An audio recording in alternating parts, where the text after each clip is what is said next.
ఇది కల్వకుర్తి ఆశ్రమ పాఠశాల గర్ల్స్ హాస్టల్. ఇక్కడ ఫుడ్ బాగాలేదు, మేడం వాళ్ళే వండి పెడుతుర్రు. నిన్న నైట్ అయితే మేమే వండుకున్నాం. వాష్రూమ్స్ బాగాలేదు, డైనింగ్ హాల్ ఏమో స్మెల్ వస్తుంది, కుక్కలు అవన్నీ క్లీన్ చేస్తున్నాయి, క్లాస్ రూమ్స్ ఇంకా డార్మెటరీస్ అన్ని క్లీన్గా చేస్తున్నాయి. మేము నిన్న బయటికి వెళ్ళి ప్రాబ్లమ్ చెప్పుకోవాలంటే కూడా మమ్మల్ని బయటికి వెళ్ళడానికి ఇస్తలేరు. ఇంకా ఇక ఈడనే కూర్చోబెట్టి తినిపిస్తారు. నిన్న కూడా 2-3 గిన్నెలు అన్నం పారేసారు, అంత ఉడకలేదు.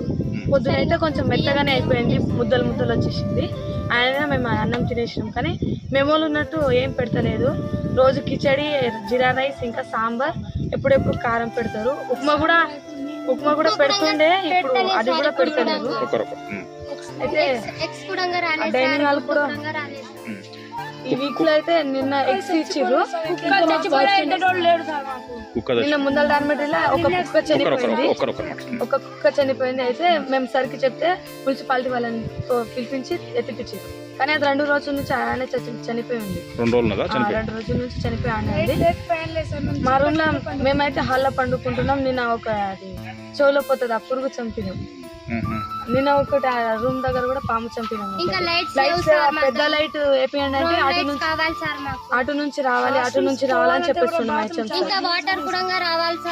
ఈ రోజు అయితే మేము చాలా మంది స్నానమే చేయలేదు. అందరు వాటర్ ప్రాబ్లం ఉంది. బోర్ నిన్ననే వేయించారు, కానీ సార్ ఇంకా వాటర్ మోసుకొని పోతాం సార్, లోపల నుంచి తీయాలి. వాచ్మెన్ కూడా లేదు. వాచ్మెన్ ఉంటుంది కానీ అది ఎప్పుడు